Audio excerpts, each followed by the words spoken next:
La memòria d'un país. La història de Catalunya animada.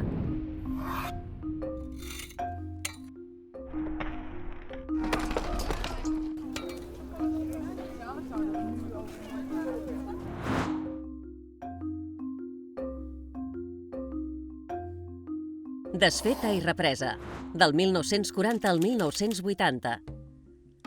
La derrota republicana a la Guerra Civil va tenir unes conseqüències devastadores per a Catalunya.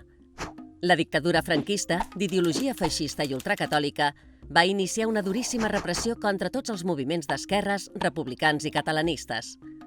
El president de la Generalitat, Lluís Companys, va ser afusellat. Totes les institucions catalanes van ser desmantellades i la llengua prohibida. L'hivern de 1939, mig milió de persones van fugir a l'exili i només a Catalunya es calcula varen ser-ne afusellades unes 4.000. Una part de la població exiliada va integrar-se a la resistència francesa contra l'ocupació alemanya i vora 10.000 van anar a raure als camps de concentració nazis. L'autarquia imposada pel règim va aïllar i ofegar el país econòmicament. Amb el racionament forçat de productes bàsics, la població es va veure forçada al mercat negre i a l'estraperlo per sobreviure. El franquisme va impactar tots els àmbits de la vida, també l'escola, on qualsevol rastre de la república va ser substituït per la doctrina de la falange. Després de 20 anys de postguerra, el Pla Nacional d'Estabilització Econòmica de 1959 va suposar la fi de l'autarquia i va significar l'inici d'una època de creixement econòmic durant els anys 60. Catalunya va viure un creixement sense precedents, amb la construcció de noves fàbriques, l'arribada de centenars de milers de persones procedents d'altres llocs d'Espanya i l'eclosió del boom turístic.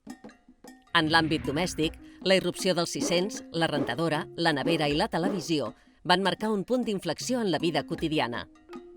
Des de l'inici de la dictadura, es va bastir en clandestinitat una força d'oposició.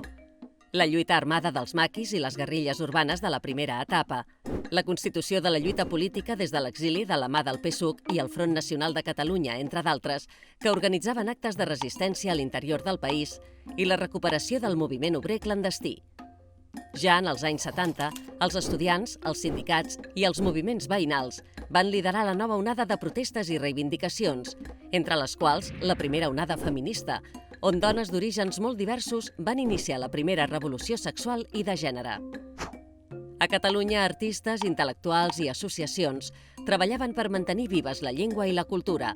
Òmnium Cultural, Rafael Dalmau Editor, Joan Miró, Salvador Espriu, Jaume Fuster, Joan Brossa, Mercè Rodoreda, Maria Aurèlia Capmany, Montserrat Roig, Maria del Mar Bonet, Lluís Llach i Raimon. I el 1971, Pau Casals, des de les Nacions Unides, va fer arribar la causa catalana al món sencer. El mateix any es va constituir l'Assemblea de Catalunya, unió de totes les forces antifranquistes al crit de llibertat, amnistia i estatut d'autonomia. La mort de Franco, el 20 de novembre de 1975, va ser un cop letal pel règim, que ja estava en descomposició. 2 dies després, Joan Carles de Borbó, que Franco havia designat com a successor seu, va ser coronat rei d'Espanya. Després de 36 anys, la dictadura es va convertir de cop en monarquia parlamentària. Catalunya va recuperar així la Generalitat, que havia sobreviscut a l'exili en mans dels presidents Josep Irla i Josep Tarradellas, que va tornar a Catalunya com a president provisional a finals del 1977, poc abans que entrés en vigor la nova Constitució espanyola. De cop en monarquia per l'Estatut de Sau el 1980, prèviament retallat pel Congrés a Madrid, Catalunya va ser constituïda com a comunitat autònoma. Les primeres eleccions democràtiques, celebrades el 20 de març de 1980, les va guanyar la coalició de Convergència i Unió i Jordi Pujol va ser elegit president de la Generalitat.